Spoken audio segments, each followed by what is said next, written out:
What's up, everybody? Welcome back to the Animation Revaluation podcast. We are right on time. There were no delays. We're not 2 days late, I swear to God. I'm your host, Lizer, and with me, as always, is Jay. What's up, Jay? What's going on? Oh my God, I got it to work. Oh my God. Oh, I want to scream. Holy shit.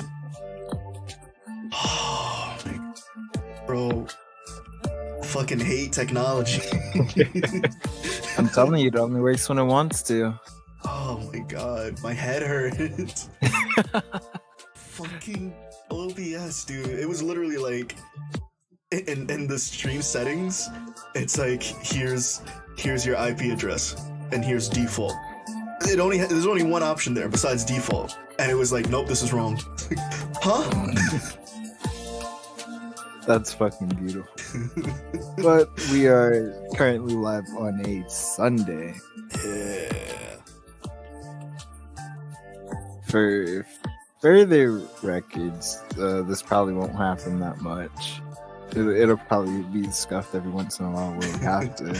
It's not the Animation Revaluation podcast without it being scuffed at least once. Once in a while.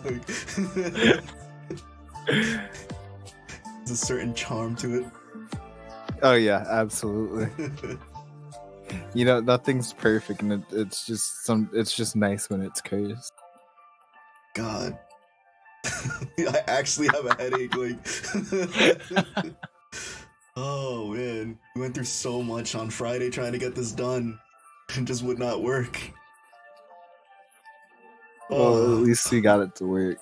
Yeah. And hopefully we don't have this problem again. I mean, now that I know like what the fix is, and hopefully it'll stay as just like that issue just needs that quick fix. Anyway, let's get into it. This week was your turn to have me watch something, and you chose it's this. What's the name of this? Violet Evergarden. Sir. Alright. I'm not even gonna beat around the bush with this one. This has its like very large amount of its heartfelt moments. But basically, just to keep it simple, this world is just coming out of I'd say a pretty big war. And we meet I'd say main character. And her name is Violet. So Violet is a young girl. She got brought here, or she wakes up in a hospital bed for reasons we don't necessarily know yet, until one of the nurses come in and is like, yeah, someone came here to see you. And the person that came to see her is Lieutenant Hodgins. And Lieutenant Hodgins, given the title, it's obvious that he was the lieutenant it's like the lieutenant in the army, and he was like really close to I don't even remember if he was a commander. That's the worst part. I think he was. No, he was a major. That's what it was. The major for their army. And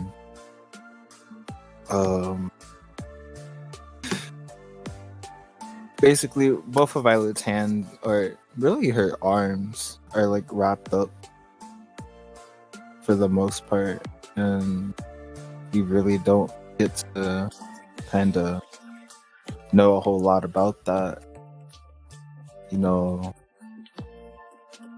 It's like, why but also what's going on. It's just there's like no there's just no explanation. Yeah, they just At kind of least throw not you yet. into it. It just kind of throw you right in there. It's just like, well, have fun with this. And we're just kind of like, what? But basically, Violet's writing on a piece of paper to the major, telling her that she's okay. She's gonna be released soon, and when can she come back to, kind of just like, I wouldn't say serve him, but just kind of be with him again. And at that time, I think we get like a brief moment between the two of them, kind of. And she's just really excited. She can't really stay still, though the nurse is just like, you gotta stay like as still as possible. You're still kind of hurt, but you're fine enough to, really not do too much of anything. But this is Gilbert. Can never. Is it Bougainvillea? I think it's Bougainvillea. I believe so. Yeah. Yeah? I think that's Bougie vanilla. bougie.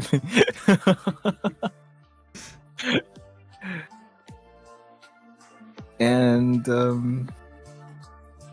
Gilbert is the major. He is the I'd say the motivation for mostly anything that Violet does. And she wants to know if he's okay. And so far, the only people really know about the current status of the major is back to my boy Hajun. And Hajun's was kind of just like, it's time for us to go. The major sent me. He's like, make sure you're okay. And she immediately responds to him and is like, so, is the major okay? And he says it again. He's like, he wouldn't be okay, if he didn't send me. And she's just kind of like quiet about it. But she follows directions, and she basically gets discharged. They got in a car. They got in a car. Yeah. I think they got in a car. Yeah, they got in a car, and they take a nice drive to a boat. They got on a boat. Nice. That I remember. Never again. And they reach the beautiful city of Leiden. Leiden is like a coastal city filled with people, and they have like a bunch of different kinds of people. They even have people that just returned from the war, That's it. That's not it. That's the wrong picture.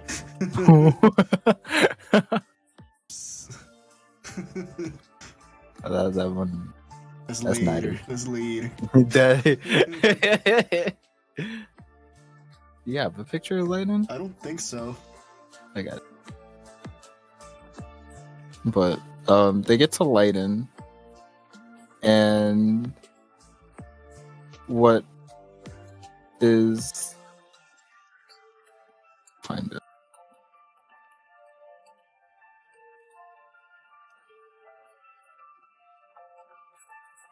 I mean, I might have a picture, but I can't tell if that's Leiden or another place or what.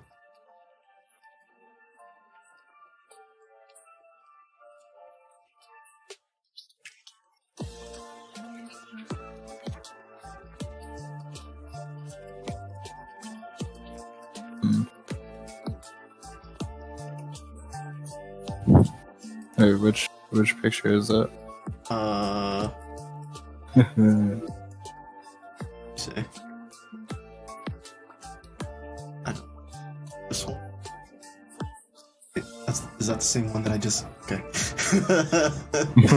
the same one up again.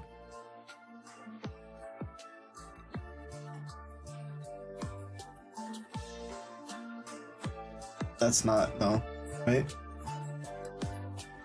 Let me see. I don't think that's Leiden. No. That's the fucking other place. Yeah. Oh, whatever. But Leiden's a coastal city, and it's busy. It's a very busy city. It's just a bunch of commotion going on in that city, and she gets brought to a post office. Not your traditional post office, but like it has the first floor. Has like 3 floors to it. You know, you have first floor being, the sorting of the mail deliveries, whatever. Second floor is fuck it.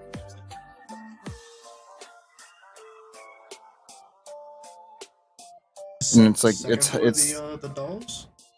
The second floor is like Hodgins' office and where the dolls are. And during this time there were a lot of people that either A, could not read or write, or for the most part write, and 2, they were either just like terribly injured or just couldn't, can't really travel because post-war, and there's not really a lot of actual like traveling being able to be done during this time, at least within the country itself. But after the war, there is a new kind of like service introduced, and it's called being an auto memory doll. Now, what they do and their purpose is to kind of convey a person's thoughts or their feelings into words on a paper. And as weird as that sounds, I'd actually think that this would be a pretty difficult job. Yeah. Like the way they present it, it's like people will say one thing but mean something else. But mean something completely different. Yeah, and you have to decipher what it means or else you're not getting paid, basically. And I was like, that's just a really tough job. Now, once getting here, Violet is dropped off with the lady of the Evergarden house. And she was missing something that was very important to her. And it reminded her of the major, which was I think it was an emerald brooch. Yeah. But what made it so like important to her was that it was the exact same color of the major's eyes. And I was like, oh, that's pretty good. Violet down bad. It was just a really like sweet, like a really like heartfelt moment, because like she just didn't want to like do anything without that brooch. And basically what Hodgins did was he spent the majority of his money to get it back, because one, she basically didn't have the majority of her own belongings when she was found. Don't know exactly what happened at that moment, but essentially she loses that brooch. She was found, I don't even know where it said she was found. I think it was just on like just the battlefield itself, under like a collapsed like cathedral or something. It was like some kind of Something like that, yeah. It's just in ruins. and I was just like, oh, it's like, okay, so she took part in the war, and I was like, all right, she's kind of young, or like she looks like, honestly, she looks very like dead on the inside. Yeah, that's what war would do to you. And I was like, oh wow, it's like, oh, this is already getting kind of painful. Still on episode 1, by the way. Yeah, a lot happened in episode 1, and it actually just kind of set the pace. Yeah, episode 1 was pretty much like the big world builder type of thing. It introduced us to a lot, and then the rest of the episodes just kind of like pulled off from there.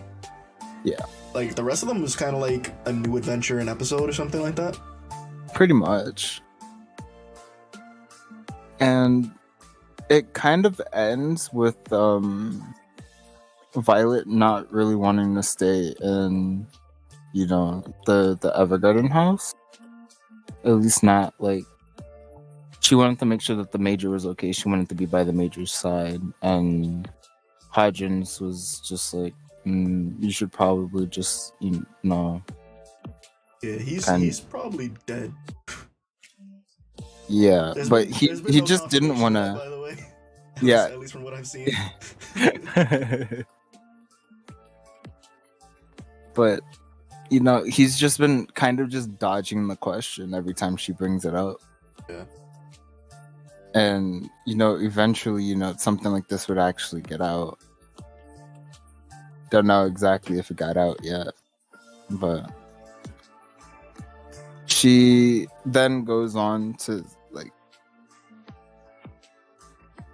she then follows Hodgins to the postal office that he runs. He runs his own post office, and we run into, it's like Claude.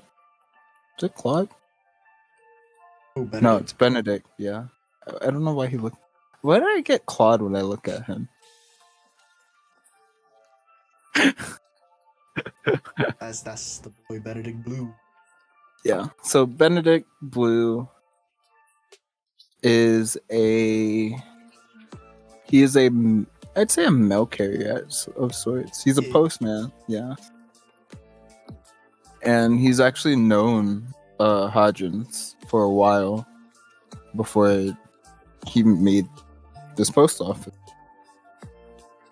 And him and Violet have like their very first like interaction where he needs help sorting mail, and Benedict is like, hey, just sort the mail. He shows her how to do it, and then he goes to like do his mail runs, and over the course of the day he comes back and he sees that most of the work is done and Violet's still standing. Now, his first question is, have you not taken a break yet? And Violet's response to him was, I'm used to working long hours without taking a break. Now, this is a girl that you would never expect to, you know, be like enveloped in a war like this. You would think she'd be, you know, exhausted, but I guess, I don't know how long the war went on for, but it seems like she's been like this for a very long time. Yeah, she's like almost trying robotic. To break. Yeah, it's like emotionless. She's what, like 16, I think? She's like, I think she's like 16, something like that. And I was just like, bro, this is kind of crazy. That's kind of sad, man.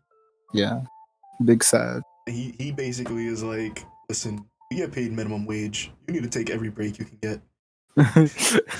He's not having it. And after she sorts the mail, I think she ends up going to the second floor. And she was like, I'm interested in this. Because she listened to the dolls on the second floor with a client. In this order, Catalea, Iris, It's Catalea. Iris. I can't think of the third one. I don't know why. What? I could never get and Erica. You like Catalea's picture? Huh? There's Iris. And Erica. Okay. And Erica. Why did you have to find that one for? Why is it that What's one? wrong with it? Huh? Censored. I mean, Here. yeah. Fine. Huh? No, I got no complaint. It's fine. That's Catalea. That's Iris. That's Erica. And these three women work for Hodgins. They're auto memory dolls. And they are one of the three most unique characters that I've seen in this entire. Booba.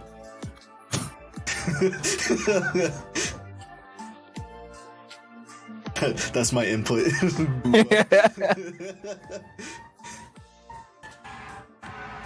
Bro, why my phone just vibrating? Why did I hear it?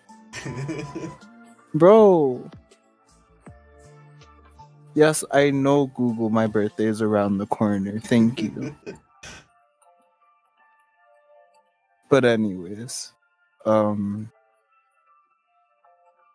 these three girls, they work really hard being auto memory dolls. Remember, this job is like, you have to get it right the first time. You just don't get paid.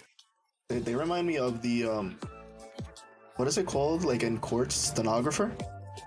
Yeah. Yeah, they remind me of that. Except they have to take liberties on what's being said. And to make it sound elegant and all that.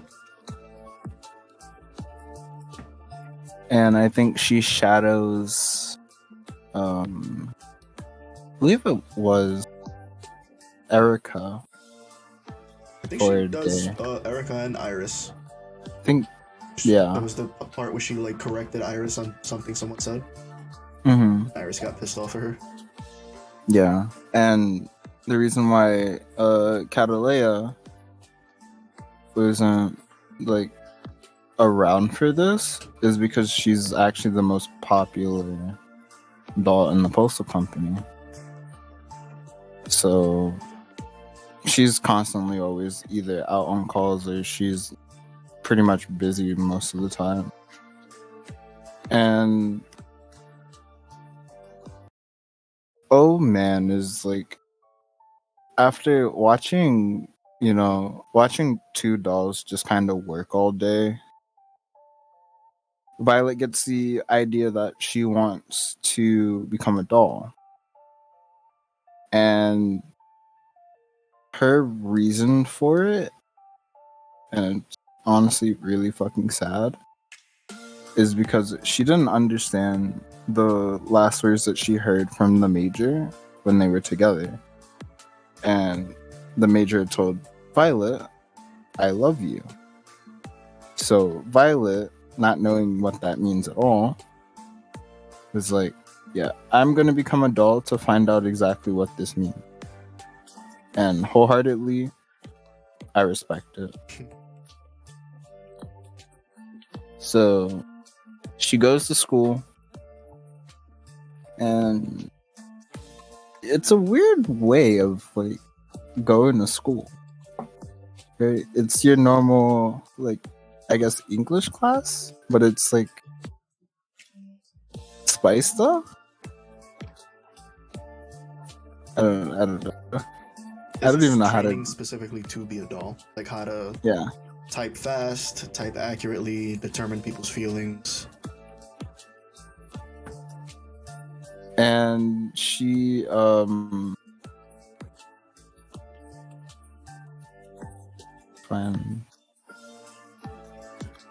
She like gets top marks in pretty much everything. Yeah, she got perfect score in literally everything. And I was like, wow. Yeah, she couldn't graduate. Nope. Because she could not understand writing as like I guess like a different way to see other people. You know, She in couldn't a like convey sense. the emotions. Yeah, because again, she barely has any. So she makes a friend. Her name is skipping my fucking brain right now. Kulia. I think it's Luculia Marlborough. Yep. Yes. I'm good at this. And she is also a student in Violet's class. And one of many people who taken a liking to Violet. Because for one, no one expected for Violet to take off her gloves and just see like metallic hands. Oh yeah, we never mentioned that. Because this is where I wanted to bring it up. The teacher for this training school was like, hey, you need to be able to type as fast as people speak to become a doll. And Violet, not really knowing, kind of a place in the classroom, she said something that could have been taken as like a fucking not a sly ass remark. And she said how fast exactly. And the teacher was like, fast enough. And Violet was like, where her kind of weird flex, she was like, yeah, I could type 200 words a minute. And I was just like, I can't even count to 200 in a minute. I was just like, that's a whole word. It's 200 words in a minute. So the teacher starts reading out aloud, and the whole class is just looking at her after she takes off her gloves. And I was just like, I don't even think I'd be able to do it. I got skills, but Not like I don't that. know. Not like that. And then it seems like she can adjust her mechanical hands and can actually type faster. I'm still pretty interested in the makeup of those arms. Yeah. They're very interesting to look at. Wish I would have gotten a picture of them. Oh well. But back to Luculia. She is a fellow trainee, and she also has someone who she cares deeply about, where she initially wanted to write a letter to her parents, and she kind of says, never mind, I want to write it for my brother. And these two kind of like, they kind of have a moment where it's kind of one-sided. Luculia really, kind of understands other people. Meanwhile, Violet not really understanding other emotions or how to really convey herself. Everything's just been like military. So even like the letter that she wanted to write to the major at this point sounds like a military report. While on the other hand, Luculia is basically expressing herself how she feels towards her brother. She wants to make sure her brother's fine.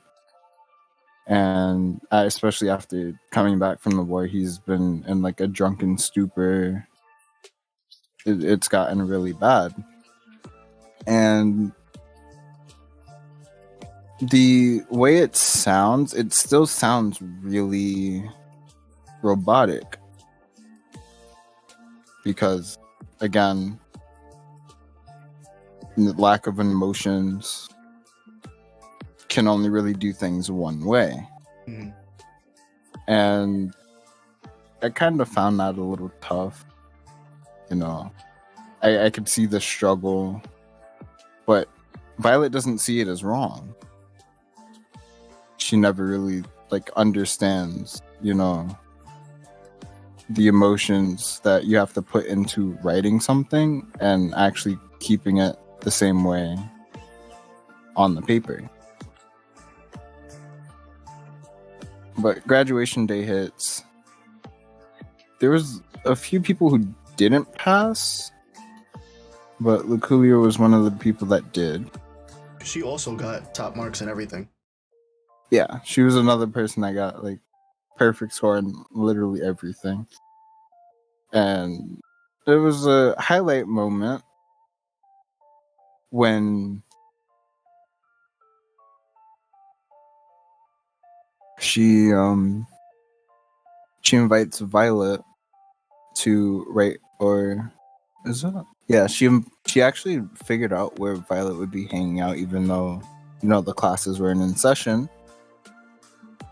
And she offered to write Violet a letter once again.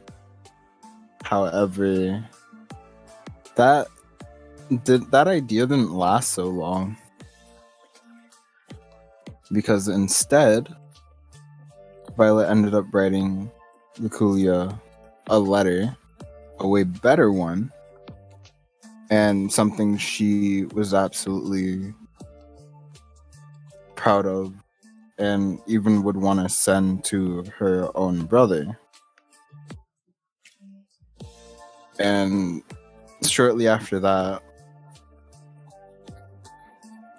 Violet gets invited back to the training school and gets a special, it looks like a pin, but they called it a brooch. Yeah. That says you are a official doll, and you can start pretty much working legally. The thing that was You get funny to paid. me was that they said like you didn't need to pass that class in order to become a doll. That was just, you know, like the highest honor class that they have.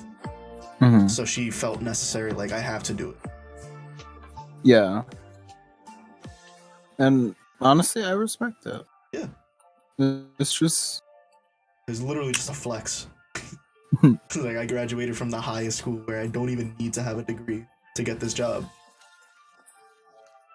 Just like... Graduating Harvard and working at McDonald's. Yikes. It could be you.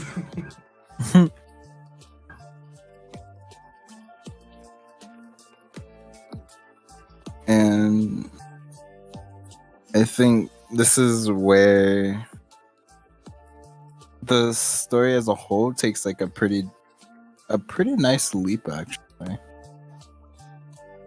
And it gets into, you know, Violet actually being able to understand from like how other people feel and being able to put it on paper from them telling her something that's pretty, like, what is the word? It's like, it's not specific, it's pretty broad. And she can like basically type something that's like really descriptive, really warm, like something if you read it would give you a really warm feeling. Yeah. And I was just really impressed. Still stiff compared to like the other dolls, but a massive leap for her. Yeah, like, and this was just a start. Yeah. For her. This is only like episode 3.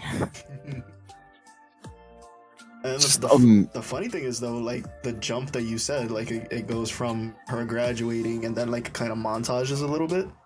And then like what is it, like episode 4 we get the whole thing about the princess? Oh yeah. Then we get to I don't even know how to describe this episode. But basically Violet gets hired, from like hearing all the good things that people have said about her. I believe she started getting like referrals at this point. And I was just like, oh. And she goes to I think it's like a whole different, like it's like a neighboring country, I believe. Yeah. And that, what was it? Something, it's like Drossel? Yeah, Something. Drossel. Yeah. It was like the neighboring country of Drossel. And she meets the princess of Drossel. Her name is Charlotte.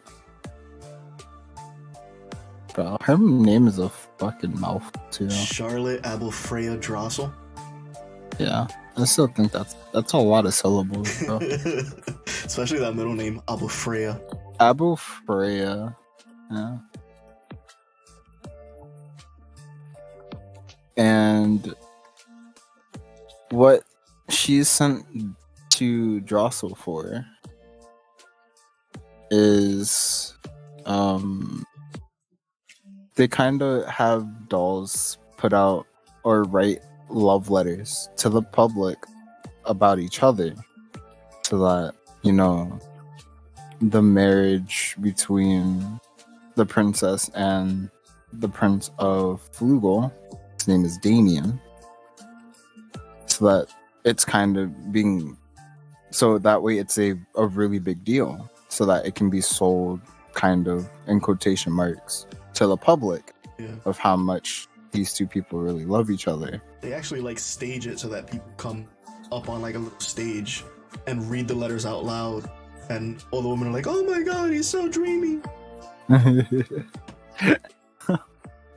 Oh man, I hated this episode.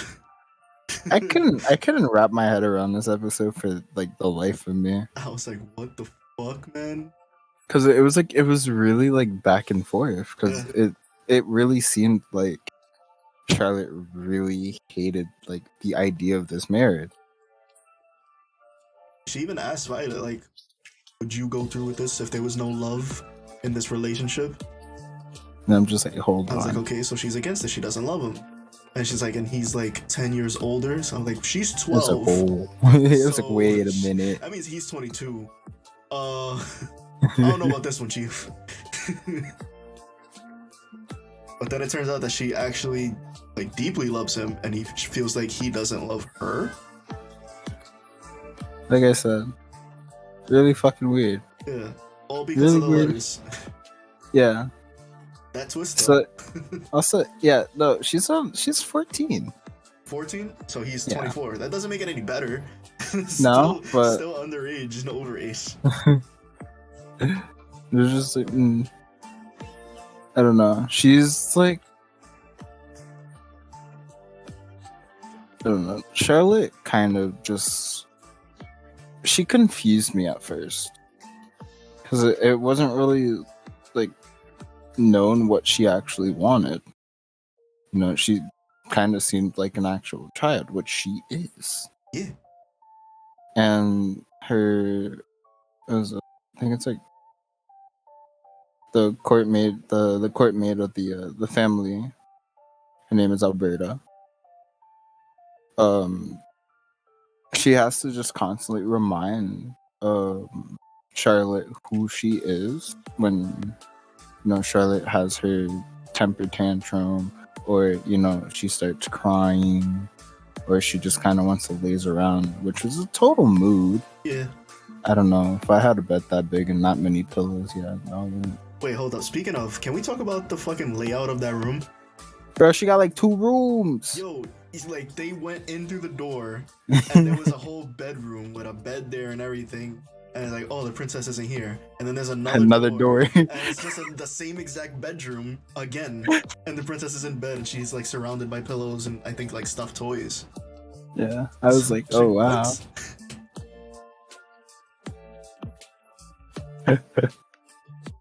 Oh wow. Like, why? Oh man.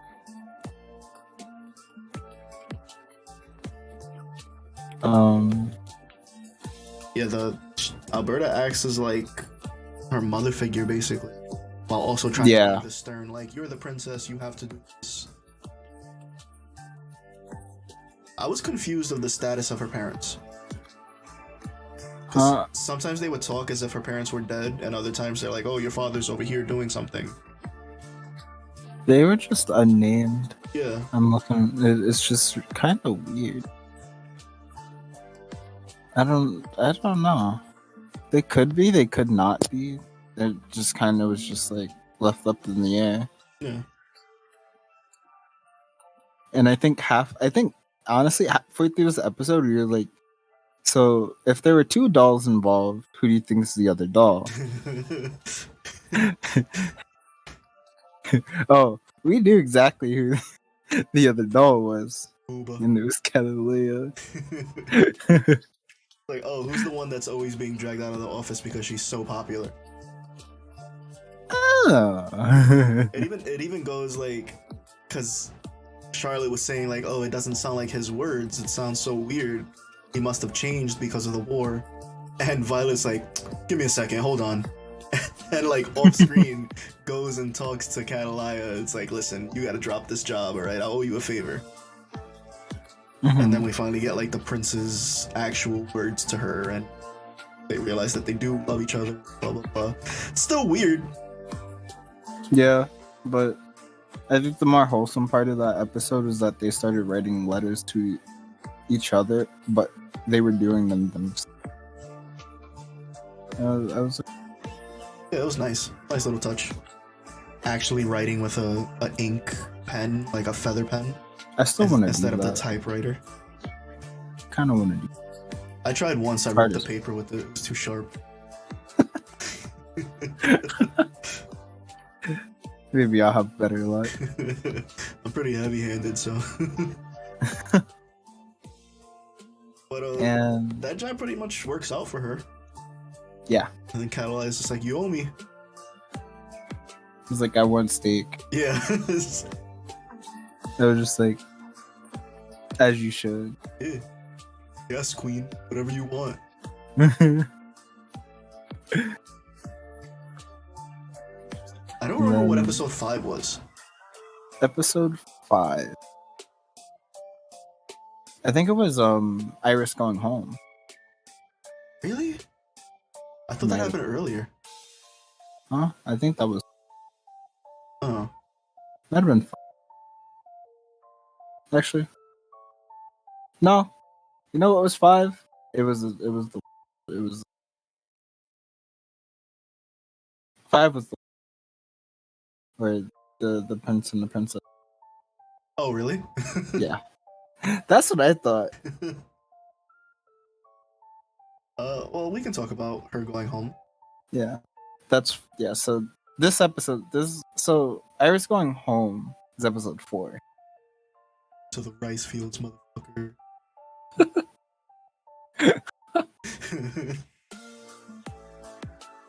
But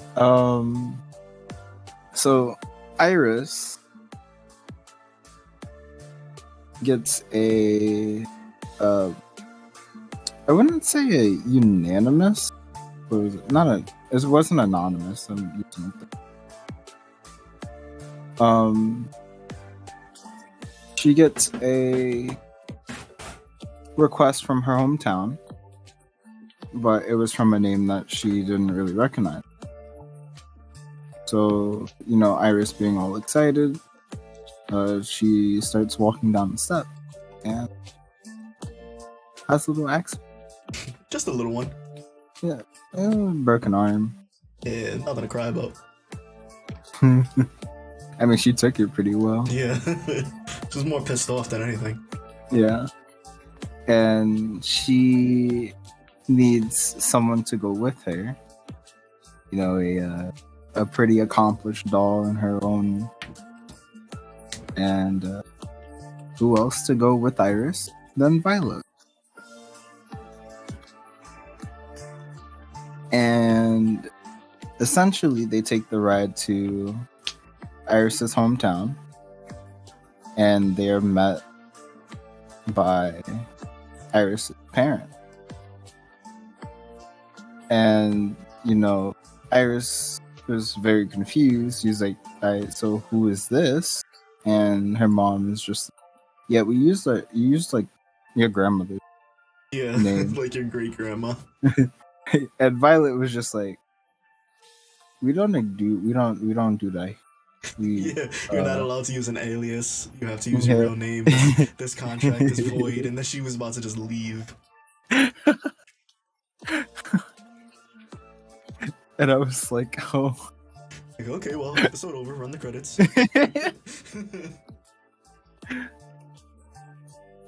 But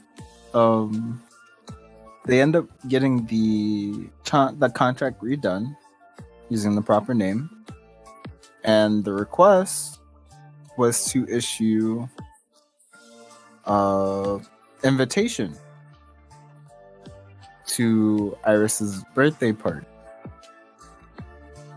Now, me and you both were like, if that was the case, then why not just, do them yourself?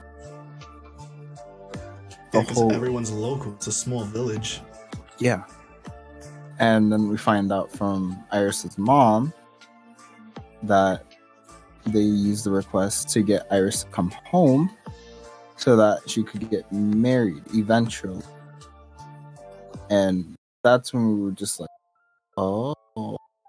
It's a setup. It's a trap. And let's just say Iris didn't take this too well because they wanted her to quit her doll job to come back home and get married and have kids. Yeah, just be a housewife basically. And Iris, by the looks at Iris, yeah, no, she's not about that. She didn't want that. Nah. Honestly, got me sweat.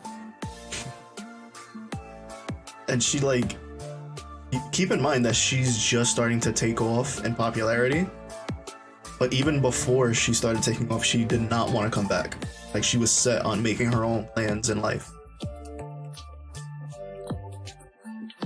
And I was just completely just like, you do you, queen. Yeah. Nothing else really happens in this episode, though. It's kind of just arguments with her parents about her role in life. Her role in her life, and I'm doing the whole invitation thing without telling her. I think they invite her ex-boyfriend. No, it wasn't even her ex-boyfriend. It wasn't even her ex-boyfriend. It was her crush, and he had rejected her. And that's why she was so upset about it. Yeah. But other than that, that was pretty much it. Also, Iris in fancy clothes stepped in some mud twice. But it seemed more like a character building episode. She learned to accept her family for who they are. They accepted her for the path she chose. That kind of thing. I think we also find out why Iris was actually named Iris. Oh yeah, the flower. The flower. So her hometown has a whole fucking flower. And they're ironically iris. Forgot which kind of iris. And we get a small flashback between the major and a younger Violet. He's like, hey, do you have a name? head, no? And the only fucking flower in the fucking vicinity was a purple violet next to a tree. And he's like, it's like, I'm your gonna name name is you Violet. Tree. Your name is Tree. Tree Honestly, I think I Evergarden. would have lost it if she actually was named Tree. That would have been so funny. That's perfect. But she's actually named after the flower itself Yeah. as well. And it was just really, really sweet. Yeah. And that wraps the 5 episodes, right? Yeah, pretty much. Now we did go a little beyond together. Went to 7. Yeah, we went this. Yeah. So I know there was the whole one about like the observatory. The turkey. I can't say that. Never mind. I just realized that just breaks COS as is. I can't say that. Oh man. And then there was the one after that about the With writer. the author, yeah. Yeah. So before we get into any spoiler stuff, because we can talk about those too. Let's get through the whole like what we thought first and the reading system, and then like if anyone doesn't want to watch beyond that for spoilers, they don't have to. Mm-hmm. So for the first 5 episodes,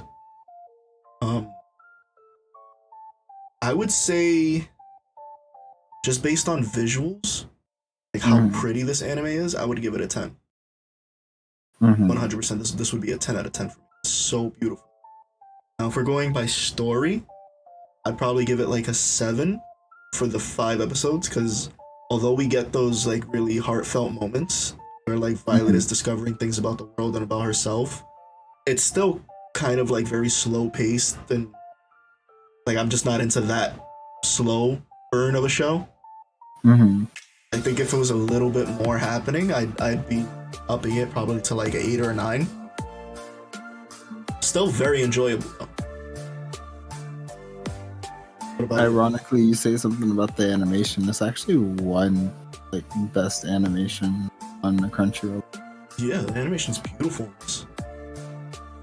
Absolutely blew me out of the wall. I was like, why is this so pretty? I'm not worthy. But I give it an 8 for the first 5. I definitely love the world building. The initial like, I'm not just a big person on just world building in general. I just love to see how a world functions, how you set it up, and how the individual pieces kind of make this whole world move. Right. As for animation, this shit's 10 out of 10 animation. I can't. Bro, I'm not worthy to watch this shit. I'm really not. Oh man. For a story, I give it an 8. And it'll, if my memory serves me correctly, we're in for quite a bit. So I do need to know if you do plan on finishing. So here's the thing, right? We were watching together. We got to that 7th episode. That shit broke me. Like that shit 100% broke me. I'm sure you realize like there was a point where like every couple of episodes I was making jokes about, oh, look at this happening. That episode I was just silent. Yeah. And I needed to stop. We started looking at fucking like Power Rangers. I was like, I need to cheer this man up. Yeah, I was like, he's just, and I spoke to you about why that affected me in such a way. I want to keep watching. I wanna see Violet find out about, whether the Major is alive or dead. I think he's dead, given everything that they've said so far. They like briefly show his brother and like how much of a fucking asshole he is, and how like crazy she was in the war. Yeah. like she was an unstoppable demon. I want to Mm. see relationships develop between characters. I want to see her learn more about herself and discover what the Major's words to her meant of "I love you." I definitely want to continue this. I'm just afraid. I'm afraid of something like that hitting me again. Yeah. If we watch and you feel yourself break, we can. I don't mind. It was basically just the exact events that happened in that episode. Yeah. Everything else was fine. So if we want to jump into that, for anyone who doesn't want spoilers beyond episode 5, you should probably click off for now. You've gotten our ratings, our reviews. We'll talk about 7 now. Mm-hmm. But in 7, we have Violet go out again. She's called out again because there's a writer. He needs someone to do the typing for him. He has writer's block.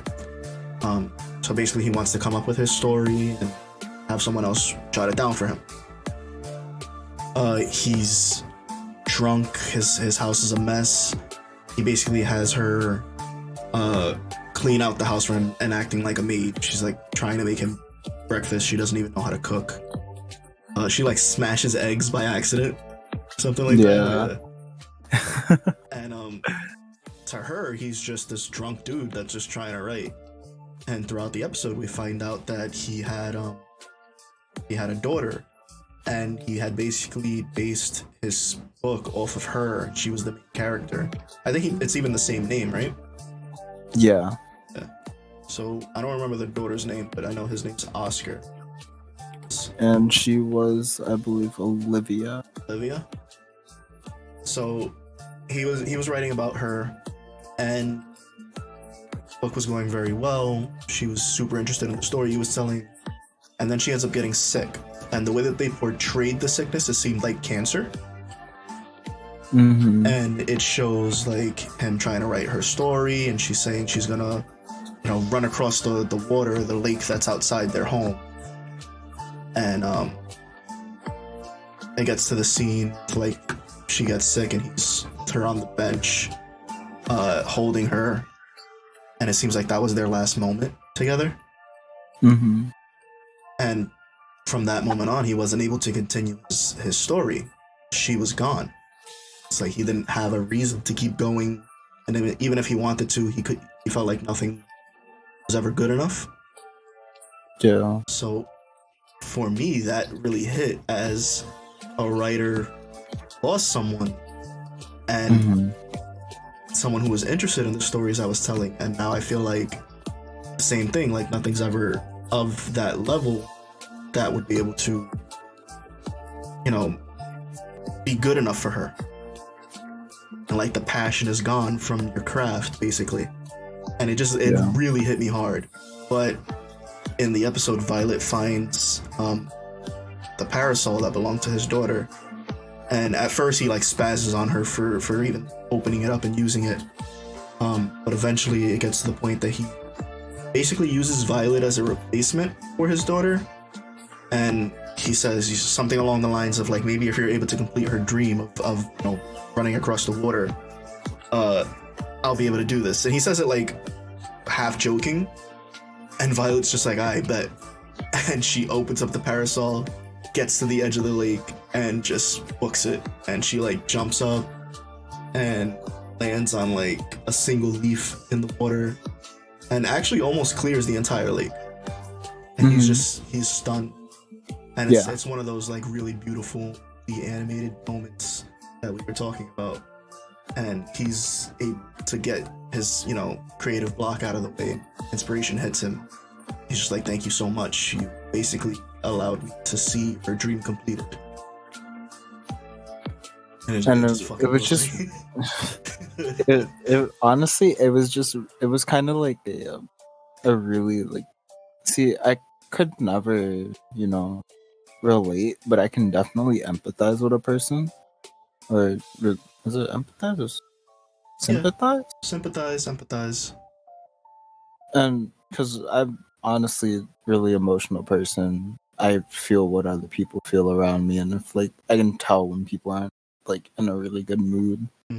But this just completely when I first saw this, just completely lowered like my mood. I was kind of just like same vibes with the anime, and I was just like upset.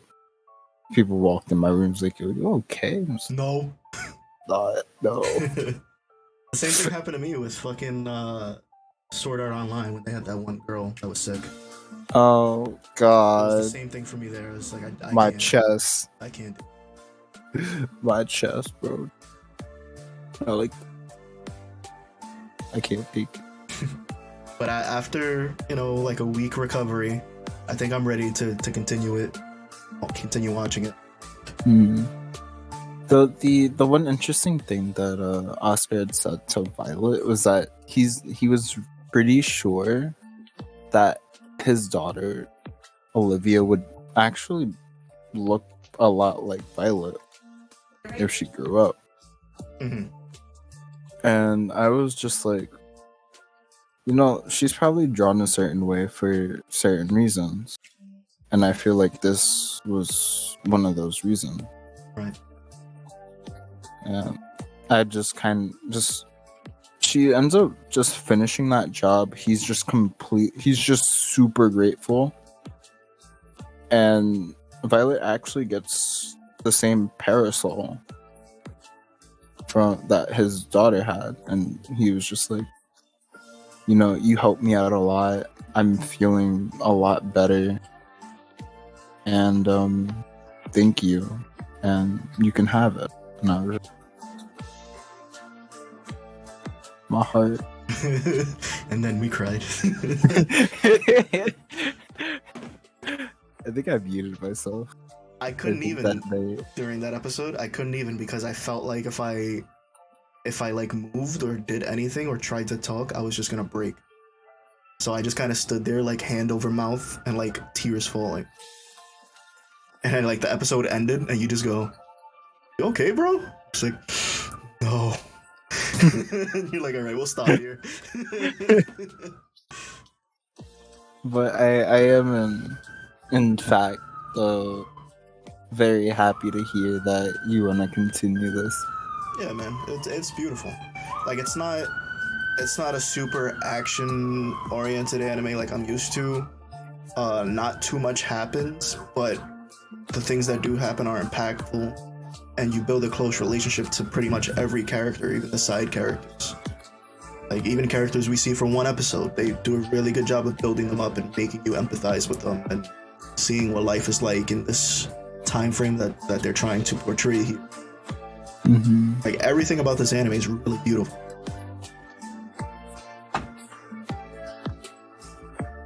Which is why I'm gonna ruin it for next week. Oh no. I didn't like that. See, here we go. Oh man.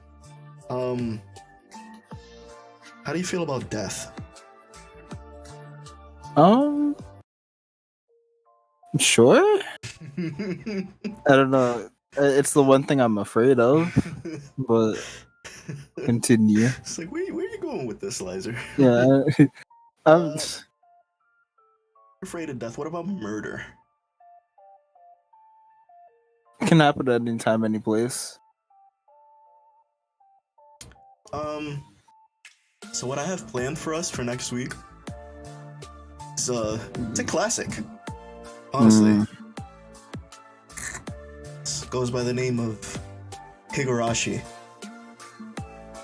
You son of a bitch. Have you ever seen Higurashi? Is it the one with the green hair? Is it that? No, that's not that. Hold on. My guy really just asked me about colors.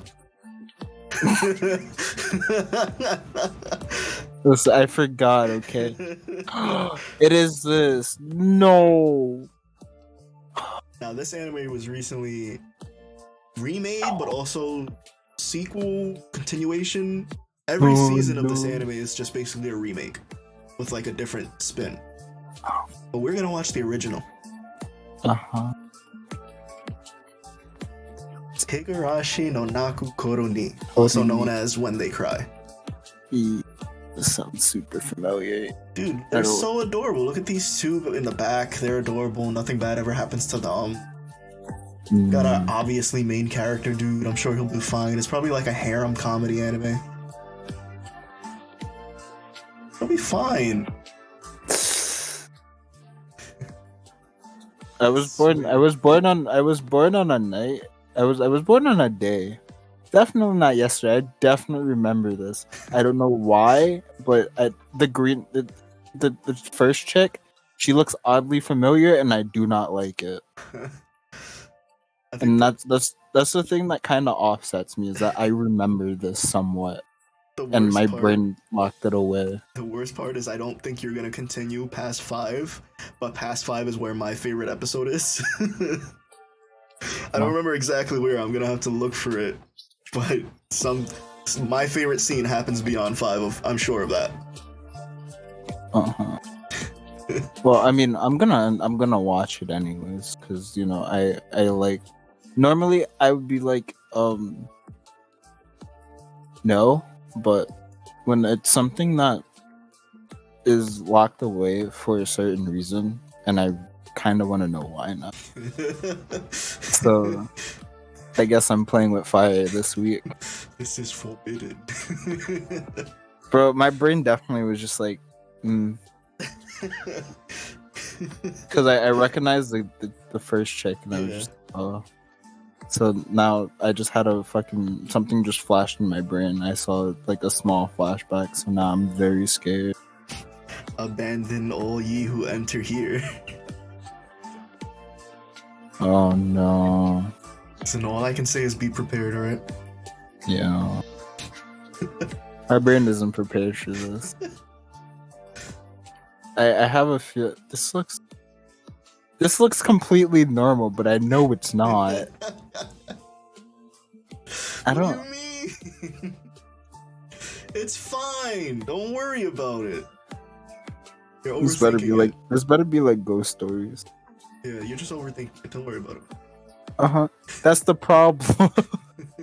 The fact that you're reassuring this is now it's very concerning. Bro, I'm a good friend.